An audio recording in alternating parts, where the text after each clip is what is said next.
pinging in. I have a post-it on my computer this time. Ah, Hit the thank you. record button. Yes, we did this one time. Well, I think it was the second one we did. We forgot to hit record. Oops. Yeah. Oh well. But details, just minor details. All right. Would you like me to let me pop up let me open some slides. Yeah, we got some slides here. Just to as Dolan's bringing that slide set up, he'll share his screen here. There we go. Just Leadership like that. transformation. Um, we're calling this a transformation challenge. There we go. Um,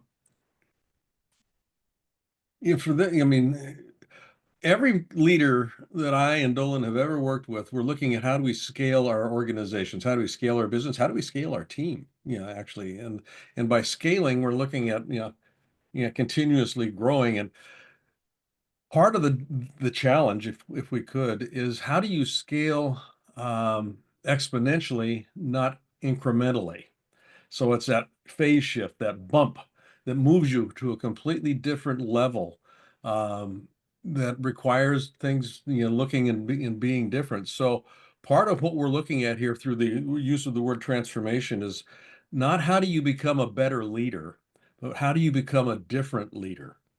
And a better leader, we're going to hone skills that we already have that have gotten us the results that we've already gotten. So if you're looking at just being better, you're going to get incrementally better results as a consequence of that. If you're looking at being different, and I acknowledge that there's a semantic distinction here, but if you're looking at being different, Yeah. yeah, you end up getting different results. And the challenge in that is being very clear about what that different result could be. What would you like it to be? And that's where the question of scaling comes into play. So we're looking at transformation through that lens, not better, but different. With the intent of producing a quantifiably different kind of a result in the organizations that you're heading up. Well said. So let's I want to kind of start with this one. Since it's just us at the moment, when Blaine and I we actually started doing these towards the tail end of last year together. We've been, as Blaine mentioned, we've been working together, gosh, we've known each other for years now, but working together on a mastermind that we co-teach together for 4 years, 5 years. This is the fifth year, fourth year, Fifth fifth year, year, fifth year. fifth year. God, Yeah. I thank God you're older than I am. And we were talking about reasons why, kind of originally, why would anybody take time to come and spend time with us? What is it that they're trying to solve? And since it's just us right at the moment, this is a great opportunity rather than, kind of present this slide to spend some time and just talk about it. Because I'm really kind of curious, Sam and Armin, about, what other than Sam that you know Blaine and you've followed him and you've met him before in a couple of David's events. Kind of what piqued your interest, what you're looking for, and then we'll get into a little bit about format, what we're going to do, and how the days are going to go, and all of that stuff. But I thought this is just an opportunity for us to kind of do that. So I don't know, Sam, if you want to offer some insights, or we can just kind of start there. Absolutely. For myself, I have an early stage startup, Okay. and I'm also my background's engineering, which I've been working in for over 25 years. But the reason I'm here is to learn from mentorship, I guess, from both yourself and Blaine. Um, I have come to learn, have a lot of experience um, in leadership, and what I like about some of the things that I've listened to is how dynamic it is. It's not like you can just take a formula and follow it. It's the need to be always growing, adapting. And the other thing is, Blaine a while back has suggested that um, there's a compassionate economy. And my business is in virtual reality, where I believe with all the, I guess, advances in AI, generative AI, I think there's an opportunity to use creativity as the base for creativity commerce that can empower both artists as well as the consumer. So, Well, with that mindset, that's one of the reasons why I'm here, and I certainly have a lot to learn. No, I really like that. That's I think a very intriguing application of a emerging technology that I yeah, think got some very long legs to it. Yeah, if we can land that well.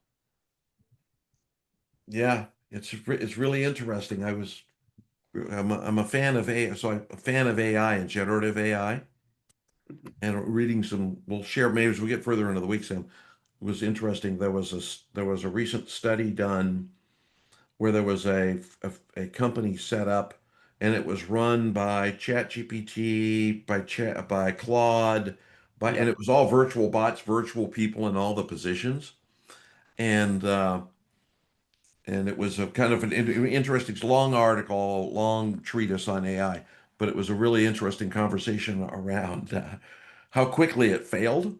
And they actually had one AI blaming another AI for failing. So when it was blaming it, it would make stuff up, and it was fascinating. So there's a lot that could be done with AI, and particularly from a creative perspective. I think it's pretty neat.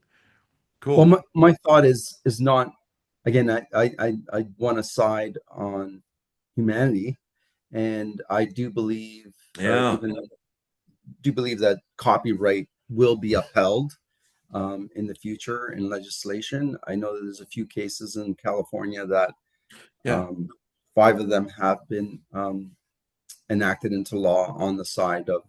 copyright. Hmm. So the use of generative AI is more of an empowering tool, but we, my objective is not to diminish human artists and human creativity, but to use AI in a responsible manner. I do think that there's so much disruption um, with the combination of AI, robotics, machine learning that the Yeah. economy has to change. The economy has to change dramatically. Yeah, and it will. It will. It cannot, push back on this. That's, Yeah. yeah. Yeah. Very interesting. Armin, how about you?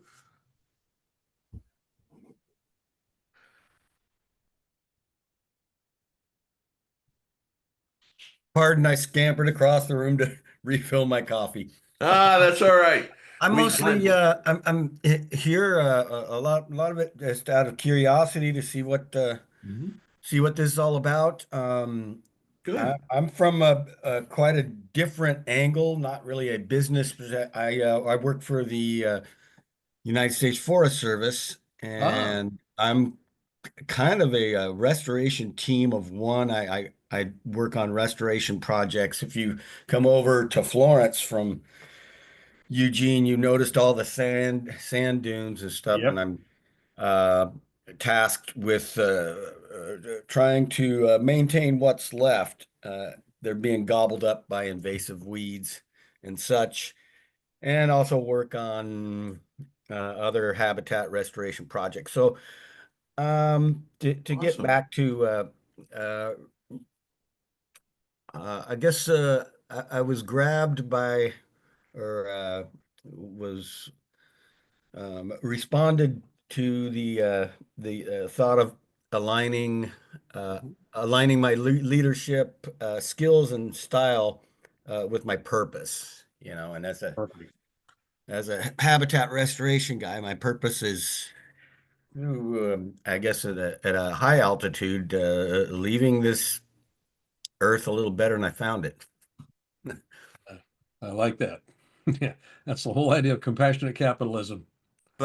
Yeah, I was going to say that resonates, doesn't it? Kind of Yes, like right over your right shoulder, sitting right back over on my that right shelf over shoulder there. here. Yep. Yeah, right over there. Yes, that caught my eye as well, and I'm curious to hear what that looks like because capitalism hasn't been very nice to a lot of folks No, it lately. hasn't.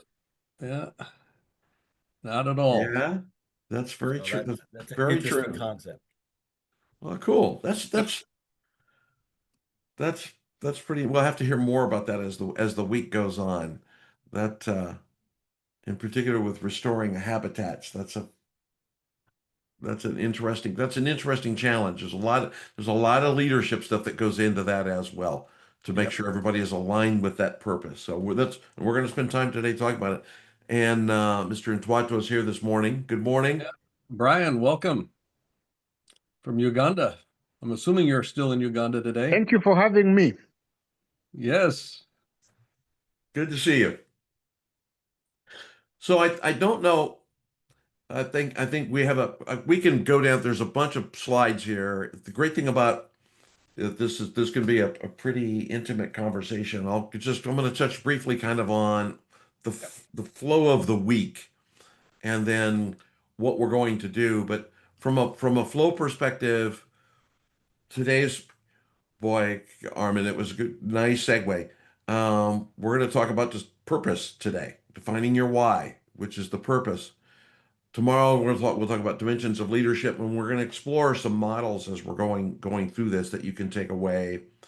We're going to talk about leading through change, which Sam, if you're leading a startup, leading through change is a minute by minute thing for you probably right now because it's going to be moving. So we'll talk about leading through change. We're going to integrate it together, turn vision into action. All this is going to happen. This is kind of the general themes of each day this week. One thing that we do want to talk about is, Sam, you asked this question, why do we call this, why is it a challenge? Because every day there's worksheets. So that we're actually going to give you worksheets every day. There's stuff that we're going to give you to do, and today's no exception. We're going to get into that. And the worksheets are, we don't anticipate that you'll complete the worksheets all in this 1 hour that we have together. We say it's about 75 minutes, but we'll try to keep it to about an hour.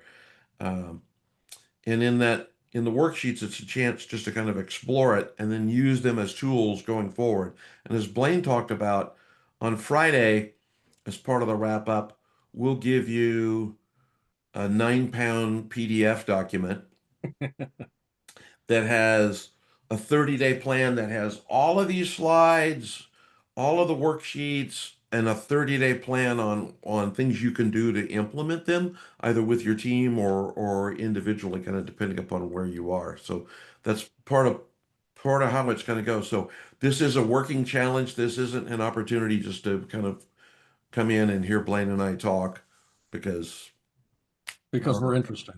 yeah, because we're cool and we're attractive. So there you go. So that's what the week is like. We will talk about on Friday. So Blaine and I co-host a mastermind together. It's called the Leadership Mindset Mastermind. We will not be. We aren't gonna. There's no pitching in this. This is real. We're here to focus on leadership.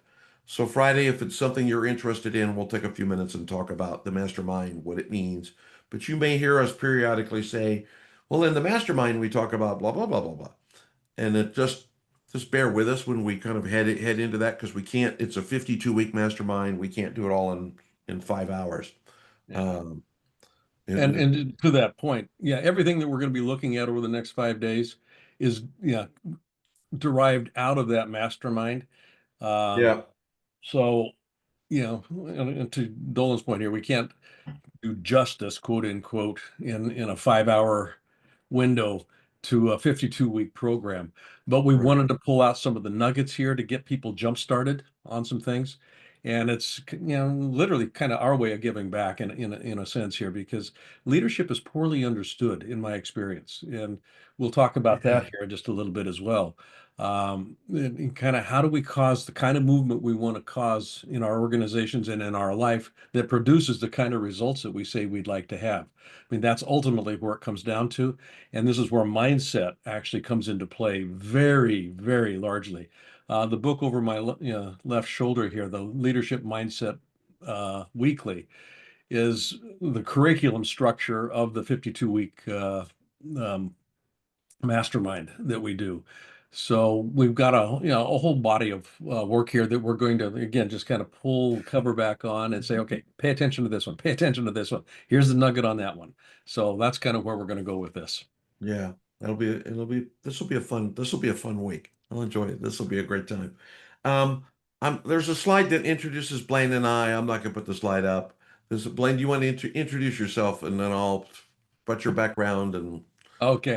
I don't know Armand if you know Blaine or not. Sam does, but Sam does a little bit, and Brian does as well. But yeah, I've been working in the leadership development space, I guess you would call it, for about 45 years now, something like that.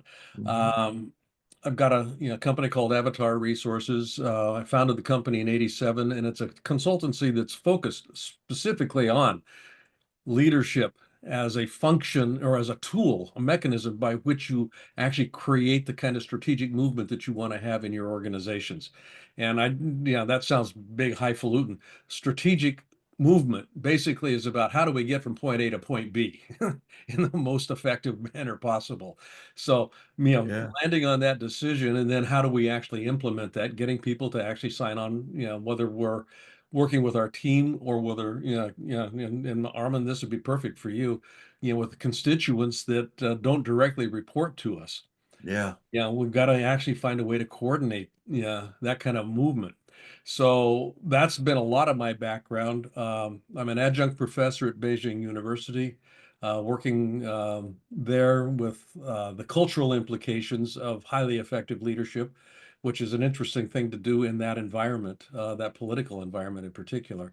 I'm also an adjunct professor, or I'm starting on the teaching faculty of the American Association for Physician Leadership.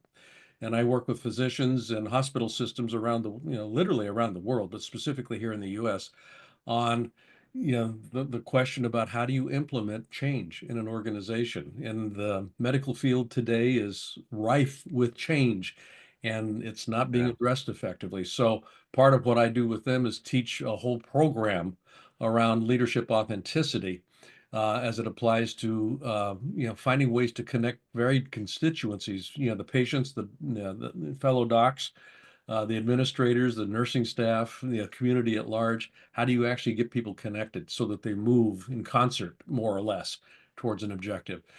Um, Background is in international business and marketing. I went to university in Europe and studied marketing, international business and marketing.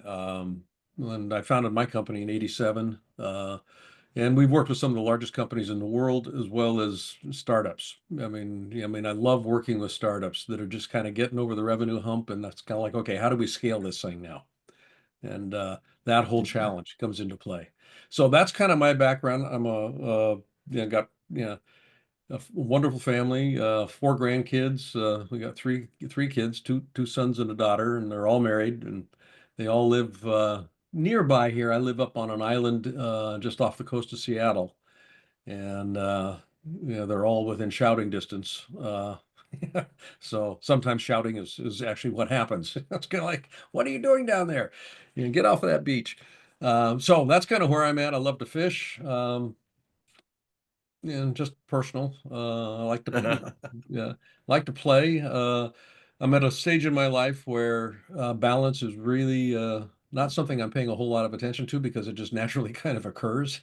I've gotten off of airplanes uh, to a significant degree. I've got over 5 million air miles. I don't need another flight to go someplace. So that's one of the reasons that we're doing this through a virtual medium as well. So that's kind Yeah. of where I'm at. Nolan? I've done stuff. Okay, moving on. And then we'll move on. I'll go real short. I first career was a chef. I was a chef for 13 years. So I'm pretty good in the kitchen still and spend as much time as I can with a knife in my hand, which is terrifying just to think of that image alone. But was a chef and uh, and it's funny, Sam, because left that industry to become an engineer. And my background in engineering was building networks, and that was back in the days of sticks and knives when we were connecting stuff with rubber bands and pieces of cable, and we were surprised, candidly, that it actually worked. Um, Way back in those days when you actually had to know math to build a network, which was a lot of fun. Now you don't need to know math anymore to build a network. You just turn stuff on. And as part of that process, worked for large, kind of opportunity to work some very, very large manufacturers in that space, and kept progressing kind of through my growth, had an opportunity to lead teams, carry the big numbers and the $200 million quotas and 2,000 people on my teams, and led a global team, had a chance to travel all over the world. And what kind of introduced me to the concept, some of the concepts we'll talk about here, was we discovered that engineers, there we go. Hang on, let me see if I can get balloons. There we go. There they are. You got Okay. balloons. I got my balloons. I traveled all over the world, teaching engineers leadership and professionalism and ethics, because we discovered that most of, from an engineering perspective, that was a skill that had been abandoned through the engineering school process. There's a lot that goes into becoming an engineer, but there's the other side. Okay, now that you got that, how do you go talk to people? And how do you actually run a business? So I traveled all over the world and had a chance to do that for several thousand people, and I just had a ball doing it. Left that, became CEO of all things in the world of a large marketing company for several years, and was able to go learn marketing at 58 years old, which is a whole nother career. So I was able to help grow that organization. Been a chief operating officer for an international training company. A year ago, April, retired. Wrote a book, launched a podcast, coaching two executive clients, a fractional CEO in one other company, and partnered with Blaine in Mastermind and life in general. I think part of it too. So similar to Blaine, married 38 years.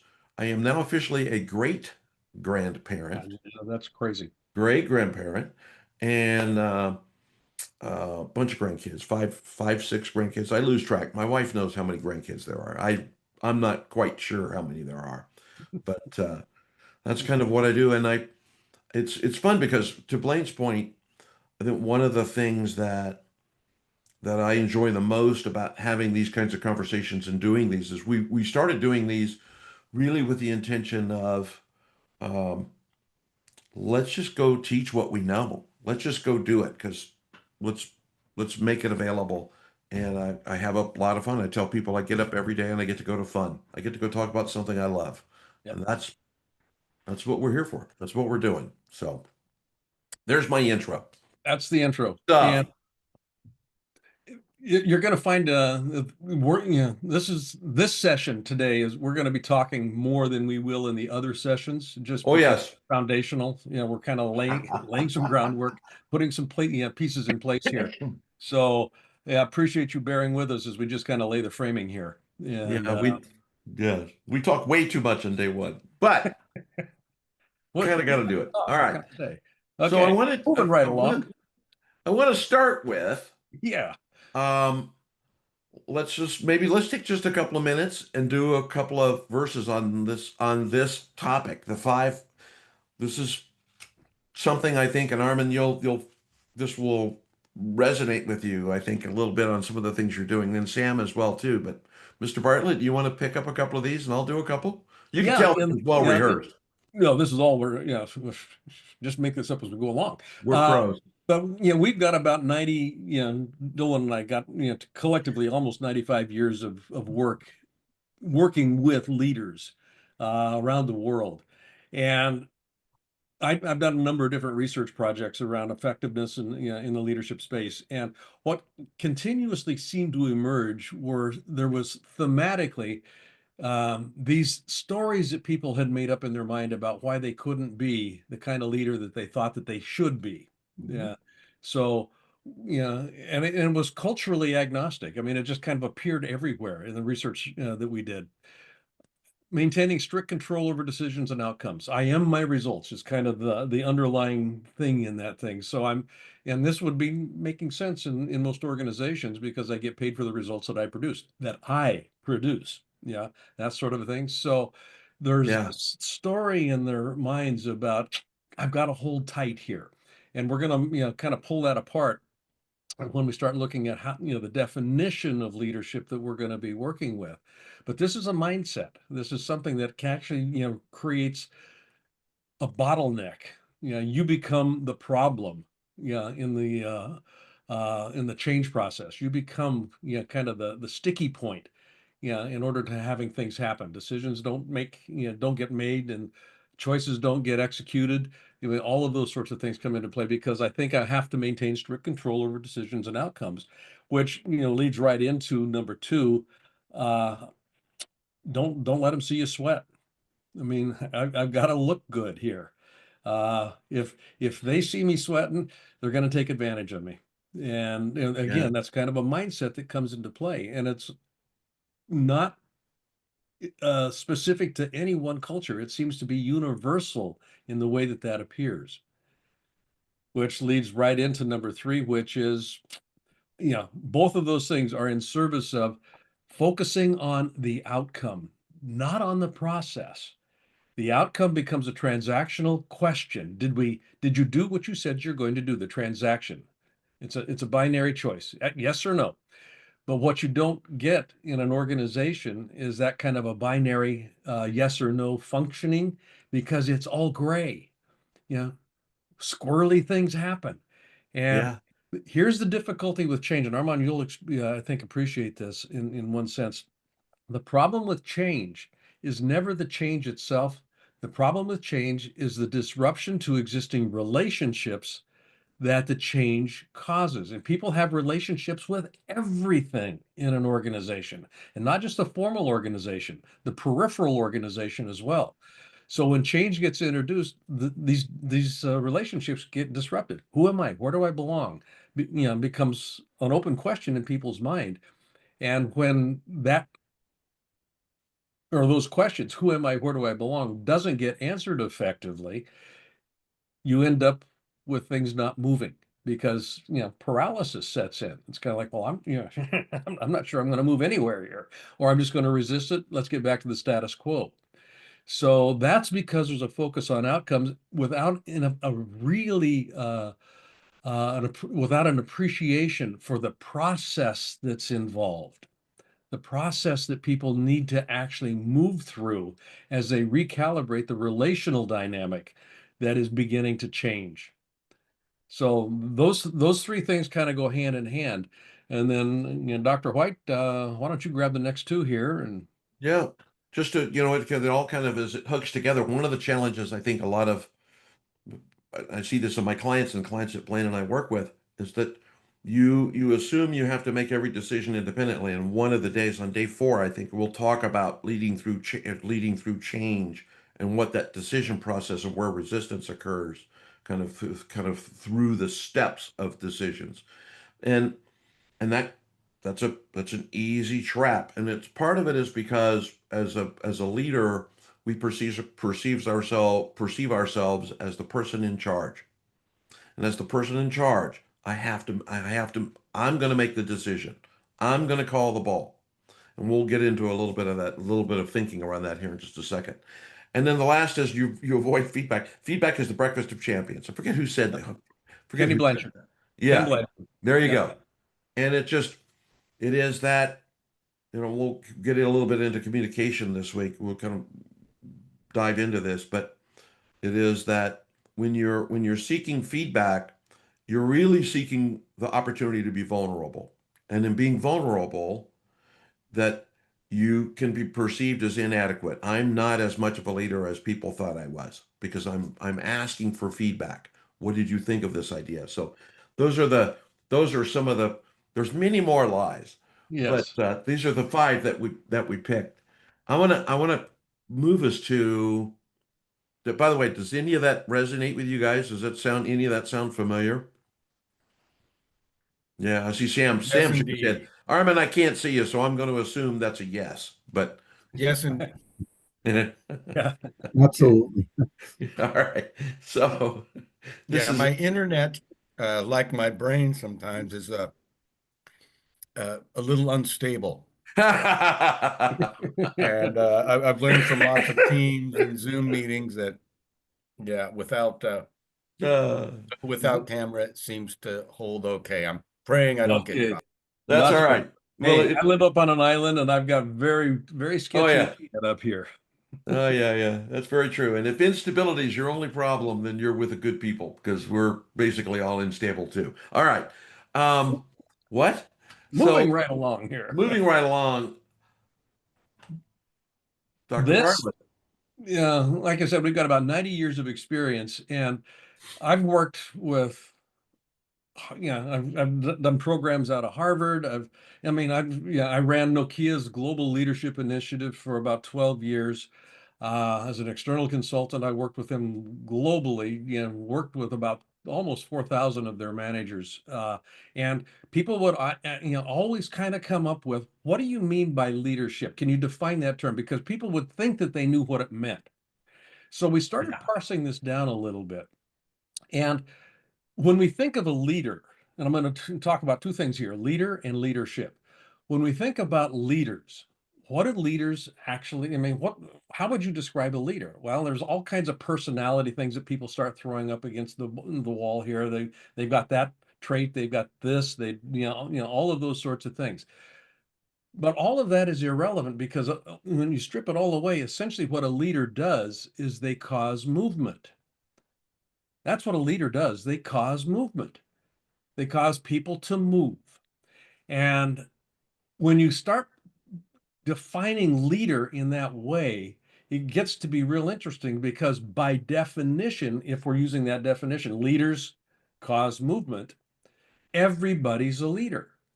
I mean, literally, everybody's a leader. And I don't, a newborn baby is a leader because they are definitely causing movement in the household. Okay. So the question becomes less about am I a leader or not, and more about am I effective as a leader? And effectiveness has to do with the quality of the movement. Is it getting me to where I say I'd like to go, getting us to where I say I'd like us to be? So that's where we ended up coming up with this definition. And it's organized around leadership. And leadership is the activity. Now, this gets to be really interesting here, and it's in service of this notion of compassionate capitalism in one piece. It's the Yeah. activity of influencing, which is a state of being. When I show up, before I ever open my mouth, people start organizing themselves to accommodate my presence. So, yeah, how's my state of being influencing the kind of movement that people are, actually, doing? So influencing, which is different than command and control. Okay, command and control is the carrot and stick approach to traditional leadership. So when you're looking at influencing, leadership now becomes an inside out question. What's the state of being that I'm producing that creates an environment for people to begin to move? So influencing others in order to co-create ownership transfers. It's no longer just my idea, it's now our idea. Okay, so there's that ownership transfer, co-creation, co-creating coordinated movement. If we're causing movement, by definition, we're moving into territory we've never been before. Okay, particularly with the kind of leadership that we're looking at, which is not incremental, it's exponential. We move to a different state, we're moving to a different territory. We can't know the safe path. We can't know how to do that well. So guaranteed we're going to be stepping on each other's toes. Guaranteed. So how do we actually coordinate movement in order to keep things, fluidly and hopefully elegantly moving in a direction that is not going to tear us apart? And this is where the notion of conflict comes into play. We Yeah. we when we're looking at leadership through this lens of this definition, conflict is absolutely crucial to have in the mix. Conflict of an appropriate kind. So, if I just rub my hands together here real quick, just kind of like this, all of a sudden, I start noticing that there's heat being created. Now, conflict generates heat, and with enough heat, we have light. So we want to, as a leader, manage conflict effectively so that we can heat the oven up, clean things out, and shine light on what's available to us here. So conflict is a useful tool in the quiver. All of this is in pursuit of what we call a worthy ideal.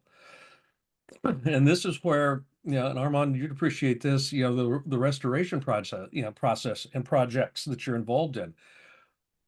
For the sake of what is that important? And we're going to talk about for the sake of what here in just a minute, but that worthy ideal, most organizations will set goals that the leaders then try to, crack a whip around, Right. say a 10% increase. Well, a 10% increase in revenue. Great, love it. No problem with that at all, except for the forklift driver out in the out in the warehouse. A 10% increase in revenue is absolutely meaningless to that person. It really is. So what we're looking at here is what's worthy of them.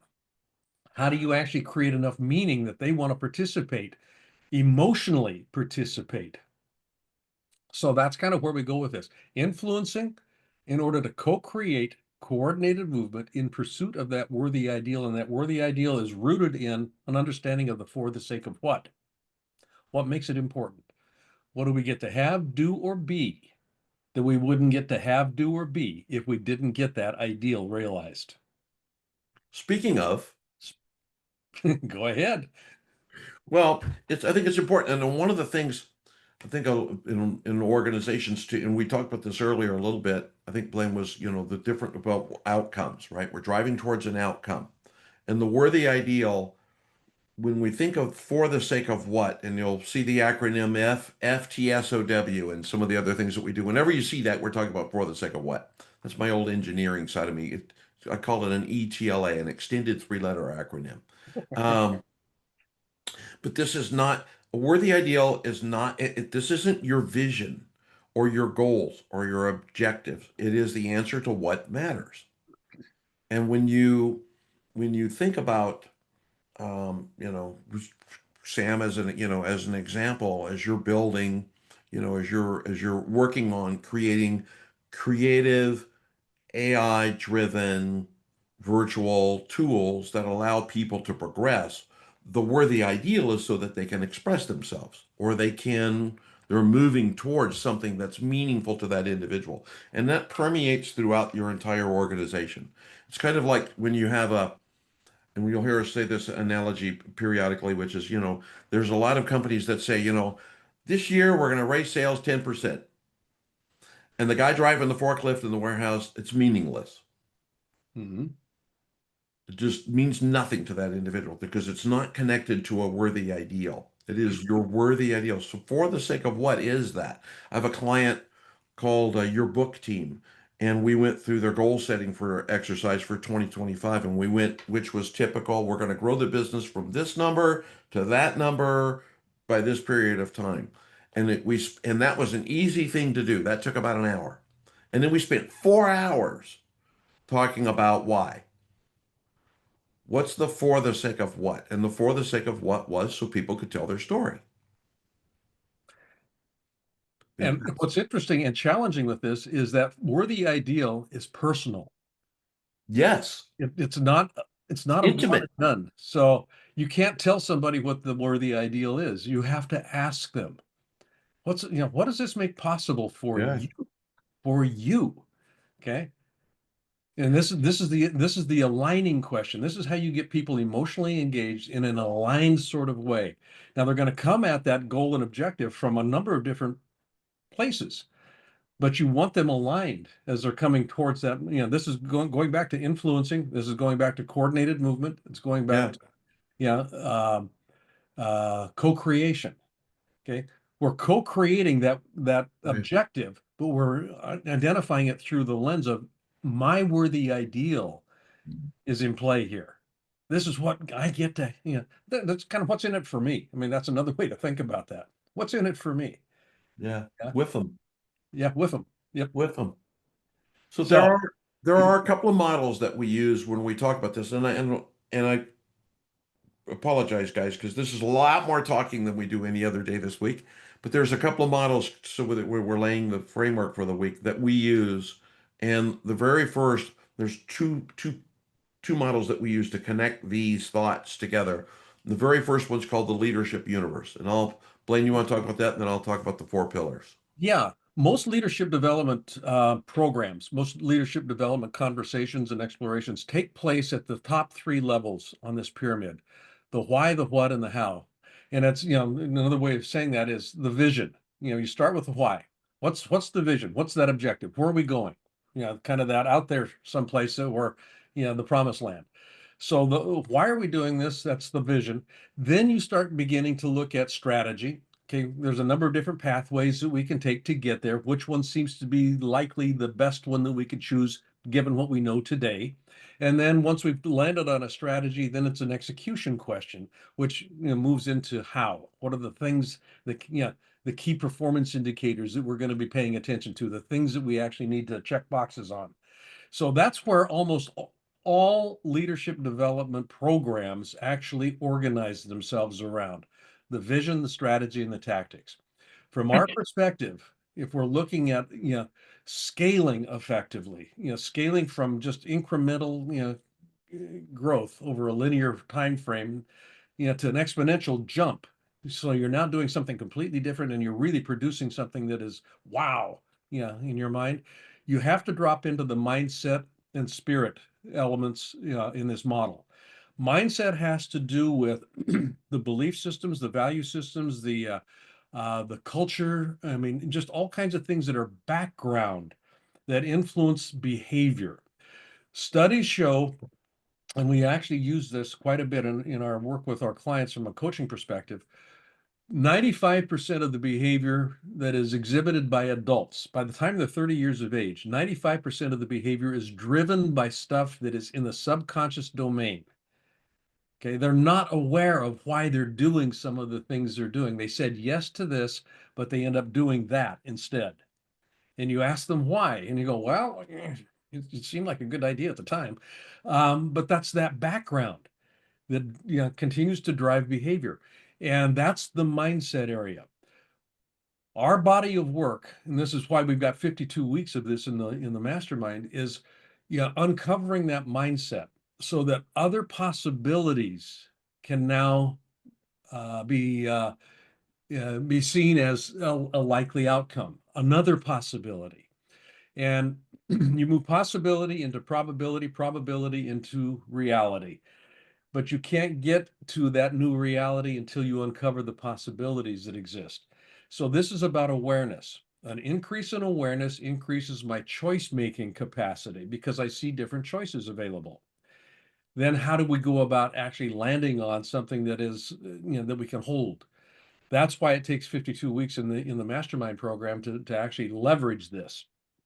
Right. But that exploration of mindset is really where the juice is when you're looking at developing yourself as a different kind of leader, not just as a better kind of a leader.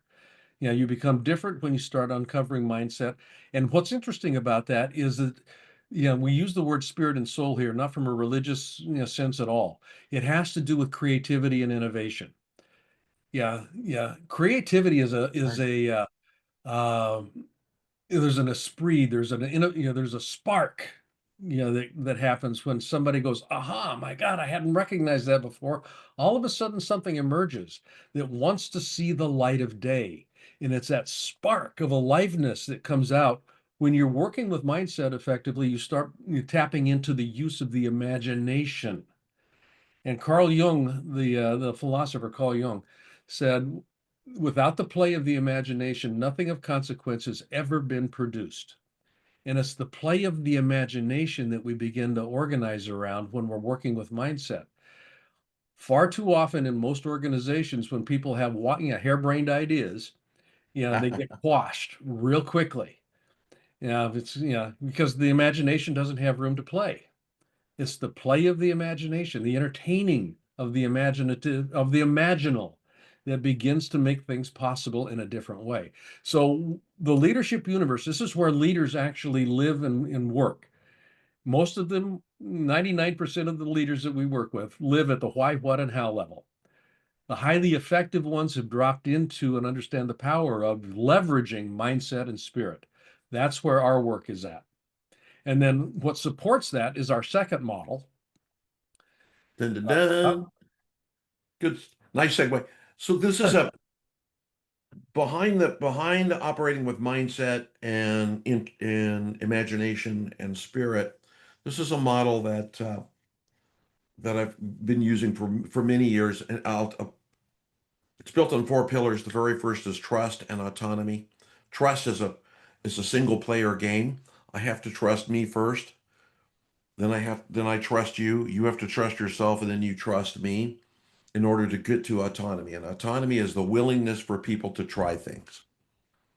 So that willingness to step out and go do things. The communication and transparency is hinged off of trust, and that gives the ability for everybody to move to growth and innovation, which is that opportunity inside of any organization, which is continuous learning, as you can see by the words on the slide. Systems of accountability is not a Trello board, not a spreadsheet, not a project management software. Systems of accountability is a mutual commitment to each other and the manner in which we manage that commitment, how we communicate, the cadence of that communication, the methodology behind it, and those things together. And just the reason why this model exists is I learned a lesson. Was CEO of a marketing company, as I mentioned to you guys, as in CEO of the marketing company. I went to an event. I saw this really cool methodology, and I went, "This is awesome. This is brilliant." Went back and instantly overlaid it over the top of my team. It was about a $30 million company, and blew the company up. Because not all methodologies fit all people in their circumstances. It's a great learning lesson. So I implemented it, then had to unimplement it and get back to normal. And the normal that came out of it really led me to these 4 pillars. So what broke? And what broke was trust and the freedom of autonomy, people willing to try things. It broke communication. It broke growth and innovation, and it broke systems of accountability. So I've been using this model in support of the leadership universe now for couple of decades. And that's the secret sauce behind how this came into existence, because I blew something up, to be quite truthful. It's how we learn sometimes. Speaking of, Sam, there's an old Unix adage when I used to teach Unix, right? Nobody learns anything by working on things that work. So, Yeah, that's true. yeah. So on that note, we're cognizant of our time today. We're gonna run a few minutes past 10 o'clock if everybody's past the hour. Is that okay with everybody? We're okay? All right, good. We We won't set those go up at 75 minutes. we won't go too much further than that because I've got a hard stop at the bottom of the hour, but here we go. So this is going to get us into our work today. Leaders get confused sometimes. They think that their job is to motivate people, and that's part of it. That is part of it. Yeah. But over-reliance on motivation drops us back into carrot and stick behaviors in large part. Okay. Yeah. Motivation is deeply rooted in, number one, self-awareness, but it's also, we're going to talk about this here in a couple of different ways. So one is, motivating others, but the other one is motivating myself. Okay.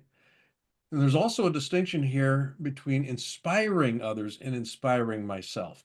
Right. Motivation is externally framed and referenced. It's out there someplace. I want to have that, do that, be that. There's something out there that that I'm moving towards. And if I'm trying to motivate others, the carrot function of that is, okay, we'll give you a bonus, or we'll take something away. That's the stick part of it. Okay, but Yeah. it's an externally framed reason for moving. Okay, the problem and difficulty with that is it's transient. Once that time frame has elapsed, now you got to reinvent it. Something else needs to motivate me. Something else needs to motivate them. That sort of a thing. Inspiration, on the other hand, is an inner drive that needs to be expressed. It can't not be expressed if I'm leveraging it well. And this is why we look at this whole notion of spirit and soul. What inspires me? What inspires me to come out and be this, to do this, to take this challenge on? The other part of that has to do with, how do I inspire others? Well, I inspire not by telling, I inspire by inviting, I inspire by asking. This is for the sake of what? And that for the sake of what question works on both sides. For the sake of what is this meaningful to me? For the sake of what might that be meaningful for you? And the key question that gets answered there has to do with meaning. What's the meaning that's embedded in what it is that I'm setting ourselves up to do? So I want to be able to leverage both of these. I don't want to take any one of them off the table. Both of them are useful. Most managers and leaders are far, far more familiar with motivation than they are with inspiration. And I think the real leverage is, when you begin to really appreciate the true power of inspirational conversations with myself, conversation I have with myself at 3 o'clock in the morning, and the conversation I have with my team at the all hands meeting at 8 o'clock on Monday. Yeah. I chuckle every time we get to this slide. I chuckle. So not long ago, Blaine and I were in Orange County to meet with David Meltzer. We're going to go meet with Dave and hang out with him for most of the day and Yeah. spend some time. And I got there a little early because I'm local, and I'm sitting in the quad of the building that we're going to go meet. And it's a beautiful Southern California morning, April, sun shining, birds are chirping, and there's a guy walking past me. And on his phone, it couldn't have been even more better timing than anything on his phone. He's saying, "This is another effing great idea put out by the blah, blah, blah, blah, blah, blah. And they want us to do this now, and this too shall, I'm just going to wait. Basically, I'm going to wait it out, and this too shall pass," which is motivation without inspiration. And I heard that and thought, boy, that couldn't be any more timely. Next time we teach this, I'm talking about that. But it is those are the kind of symptoms of things that happen inside of organizations when these two pieces are out of alignment. Without inspiration, motivation is relatively meaningless. It may be good for a little bump or a little nudge, but it's certainly not a long-term solution. So Yeah. on that note, I'm gonna hit send in the chat, and in the chat there should be a PDF. And I'm going to stop sharing my screen. Okay, everybody should have that PDF now. Let me know if you've got it. Just open it up, double click on it, and it should open. And on page 3 of the PDF. Yeah, let's be sure everybody thumbs I'm up gonna if share you the got PDF. it. There we go. There we go. That's what it looks like. Did it get you? Were you able to get it, Sam? Okay. All right. Armin, I know I saw you were doing some stuff, Armin, so I want to make sure you were able. It's there when you're able to do this. And same with you, Brian. Yep. And it's a worksheet. And what we'd like to do is let's just pause for a few minutes, but it's an opportunity to use this worksheet and answer some questions. And the very first question is, what inspires you to lead? What is your inspiration? What's the inspiration? What's you? This is you. And then what motivates you to lead, which is the backside of it. The next is items 3 and 4 is, what are your core values? And then how does your personal purpose align with your organization's mission? And you both have missions. Sam, you mentioned, you're early on about founding a startup company, and this is your intent. You want to create, do with creativity and AI. And Armin, your intention for restoration of habitats and the work that you're doing, which is very cool, by the way. And Brian, same thing for you with the work that you're doing. So what we thought we would do is just pause for a few minutes. What do you think, Blaine? Let's pause for 5 minutes. Yep. And I'll give you some time just to kind of work through these first 4. I'm going to come off of Totosan is here. So if we could do that, then that'll give us a chance to spend just a little bit of time doing it. I'm going to stop sharing my screen and launch a timer and some music. We have to, if we're going to think, we need music. So I'm going to put some music in the background. Soft music in the background. It's part of it, right? Yeah. There we go. So just, yeah, and the- I know Armand, you said that you hadn't opened it up yet. That's fine. All good. Yeah, but just again, first thought, best thought, just kind of, whatever comes to mind here, because this is, meant to be a primer for a deeper dive in stuff that we're going to be doing. And Toda-san, yoroshiku, yeah, good to have you here from Japan. いかがですか、トドさん。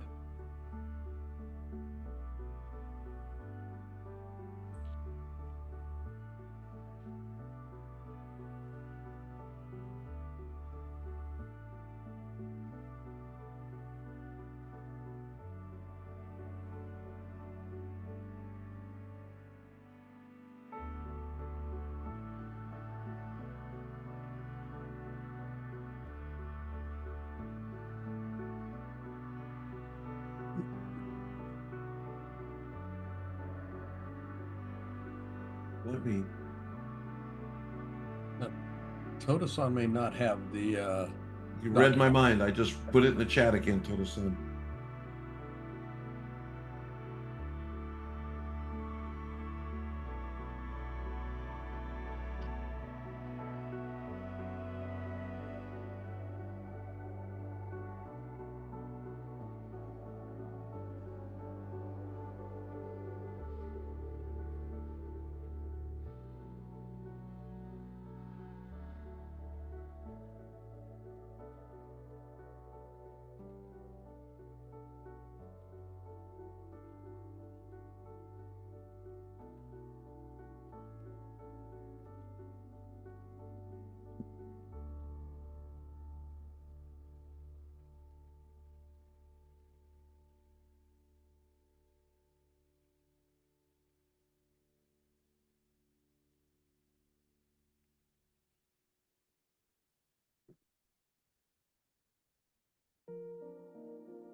There we go.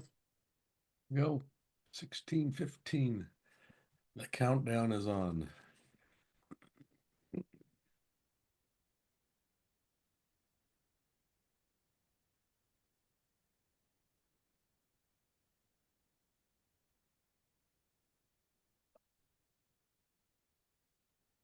Love that feature for their timing. It's like Yes. very dramatic. Okay. Just quick, kind of overview here. What'd you end up jotting down on your paper? Uh, Particularly the distinction between motivation, what motivates you and what inspires you to lead. Yeah. Be very interested in that.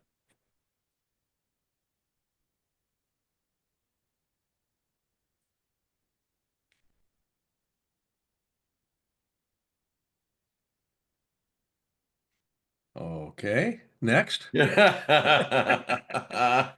All right, next. We're gonna I think one of the we'll spend a little time talking about oh, there you go, doctor. Yeah. Well, let's talk about I am. I am. Yeah, this is the bottom half of this worksheet. We're going to, spend a little time on this. And again, we're just lifting the cover up on something. When we look at, the mastermind program, and this is not a Right. plug for the mastermind. This is just, this is a topical thing that we will focus on literally for 3 months in the mastermind program. Yeah, the first 3 months of it is really, honing in on how do you answer this question? I am, whatever you put after the words I am ends up becoming almost a foundation upon which you build everything. And this goes directly to mindset. I am is the core of identity. And it's the starting point for leaders' actions and outcomes. So most people, and this is categorically and almost universally true, I'd say 98% of the people on this planet do not know themselves well. They don't know themselves well. And this is again where that 95% of my behavior is derived out of behavior, out of this mindset, these beliefs, these attitudes, these assumptions, these value structures that I inherited from my family of origin and from my culture and my religion and all of this stuff. It all conspires to create this sense of identity that's all made up. It's all made up. But most people don't ever find a way to explore what's in that stew. And this is why we spend so much time on this question of I am. Um, because when we can begin to clarify that and play with it, and there is a play that's involved with this, things start to shift in terms of what I view as possible, not only for myself, but for my organization. And it starts with me. Yeah, I'm beginning to answer this question, who am I? Right. And well, one of the ways that we begin to play with is, in the mastermind program has to do with a distinction between the noun I am, and then most people will fill that question in who am I with a noun. We actually want to play with a verb because leadership causes movement. So if I'm a verb, what verb am I? And where does that come into play? And how does that actually play itself out? I mean, those sorts of things start to become very instrumental in the way that we end up leading our organizations, leading ourselves, and leading our lives. So, yeah, like I said, we'll spend 3 months, in various ways, spending, looking at this question. I am. We'll come at it from a number of different angles. It reflects the beliefs I hold about myself and the reality I create as a consequence of those beliefs. So we're looking at being different, not better, because different will get me different results. So the Yeah, bottom half of the worksheet, which is I think where we go on the next slide, I believe, is that would be correct. that would be correct. There we go. That would be correct. Goes to the bottom of the worksheet. And I Yeah. think it's we can take a few minutes just to kind of work inside of this today, or we can progress with it as homework because I know that Armin is Comments. having challenges getting it. He's doing stuff, so we can do that today. But I think one of the things that comes out of this when you think about kind of the flow between what inspires you, what motivates you, your core values, Um, how does this align with your mission? That first top part begins to set a framework for you to define who you must be as a leader. And it creates that framework and structure. And then what action do you take? What actions do you take to begin to become that I am? What steps do you begin? And only three. If we have it's well known, if we have a list of 10, we do none. If we have a list of 5, we do 1. If we do a list of 3, we do 2. So what 3 things? So let's start with just what 3 actions can you take to embody your I am? What steps can you begin to move forward? And then what's going to get in your way? The greatest thing about anytime you're enacting, because it requires change, and when you enact change, there are things that may be perceived as a barrier. So what barriers might you face, and then what steps do you take to overcome them? Yeah. And that's really the intention for this, for the bottom half of this worksheet. For a little tiny page, this is a big worksheet. Yeah. And whatever you're landing on right now with your I am, just know that the answer to that question is made up. Yes, I it's mean, nicely said. Moses Yes. did not hand us, granite tablets that said I am with the words filled in. We get to make this up. We get to actually identify, Right. and what we look at, and this is one of the reasons it takes, 3 months for us to work with this, is what begins to resonate. What, spirit gets opened up, spirit gets accessed when I land effectively on this, and this is where inspiration comes into play here. Yeah, I can't not be this.